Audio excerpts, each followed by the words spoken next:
One of my college students kept getting harassed by her classmate, so she humiliated him. He then tried to get her expelled and even falsely reported me for having a relationship with her. I'm a college professor, and recently I had this shy student named Courtney who kept getting borderline harassed by this guy in my class. He always sat next to her even though it made her visibly uncomfortable and flirted with her all the time by mocking her, even making her cry once by loudly joking that she was an example of nerdy girls being the most freaky. Well, one day when she walked into class, the guy sat beside her and started talking to her, but instead of looking uncomfortable like she did every other day, she looked angry. She loudly told him to shut up, and the guy looked around, then said to her, "Oh, you're feisty, but I'm good at taming naughty girls." So, without missing a beat, she grabbed her 450-page hardback book. She lifted it over her head, and as hard as she could, came down with it on this guy's head, not once, but twice. His nose started pouring red, and he ran out. I ended the lecture early that day, and asked Courtney if she could stay after. She was visibly shaking. I could guess what had happened, but I also needed to understand from her point of view. Her eyes filled with tears as she started speaking. She said that Brian, the guy, had been making her life a living nightmare. She revealed to me that not only does he act like a lowlife in class towards, but he also sends her disgusting text messages. I asked her if she had any proof of his behavior so she could report him, and she nodded. She pulled out the texts, but she said she was scared that no one would believe they were from him. She explained that she blocked his number weeks ago, but he often texted from different numbers through a texting app. I asked to see the text messages and scrolled through. I saw some really disturbing one-sided texts from him,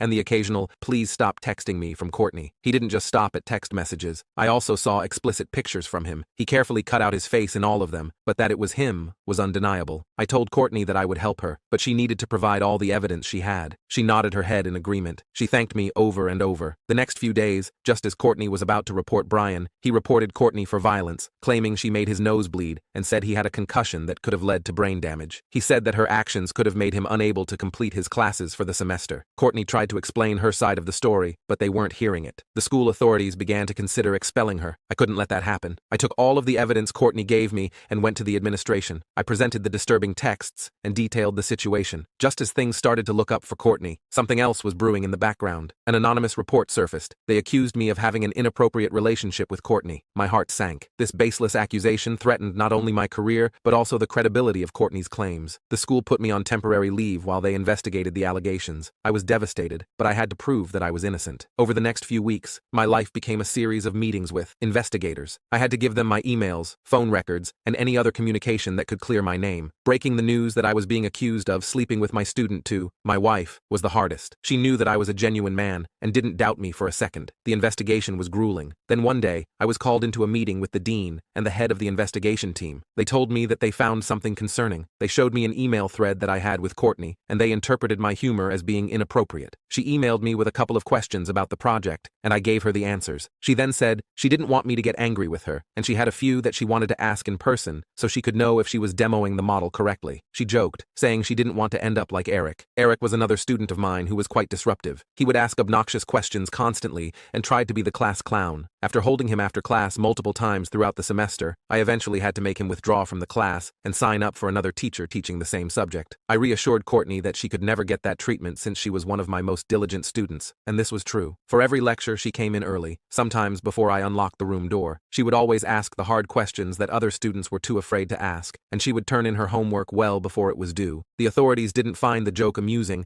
and said that I was flirting with her and talking negatively about a previous student. I informed them that I was not flirting with her, as I was just recounting a shared moment with the entire class present. They presented another email. Courtney was thanking me for giving out a study guide for a test that was a few weeks away to the entire class. She said she was going to start studying it the moment she got home. One line from me stood out: "It's students like you that make me grateful to teach. Keep up the great work." My heart sank. Out of context, it could seem flirtatious. I told them that I was just encouraging her and that she was a talented student. I just wanted to motivate her. The investigators still looked skeptical. They asked for more context. I felt a bit frustrated because I was like this with all my students. I told them that I talked to all my students that way. I remembered an email that I sent just last week to a student that was a male in his 40s and went through the papers to show them. I provided the emails with Mark. In one, I had joked, "Mark, if you keep presenting like this, I might have to hire you as my assistant." The investigators reviewed the thread, but they said that it didn't prove anything regarding my interactions with Courtney. Then my wife, who had been helping me compile my communications, provided another thread where I had made similar remarks to other students. It was clear I treated all my students with the same level of encouragement and respect. The investigators eventually agreed to review the additional context. After some consideration, they concluded that my interactions with Courtney were indeed professional, and in the same way I communicated with all my students. It was my wife's idea to provide the authorities with my emails and the communication that I had with Courtney. That was documented. Everything showed that I was innocent. She was a genius. Knowing that I had her in my corner throughout all of this was like having a beacon of hope. The investigation was in full swing, and I was juggling meetings and trying to support Courtney as best as I could. One afternoon, Courtney came to my office, looking more distressed than usual. She told me that Brian was still texting her from different numbers. She handed me the phone to read the texts. The message read, "You can't hide from me forever, Courtney. I miss the way your hair smells. That strawberry pound cake perfume from Bath & Body Works. It's intoxicating." He went on to say that he missed seeing her all the time in lectures and talking to her in person. My stomach churned as I continued reading. He said that he knew the exact perfume she wore because after he smelled her the first time, he went into the store and bought it himself. The next messages sent a chill up my spine. He sprays the perfume on his pillow every night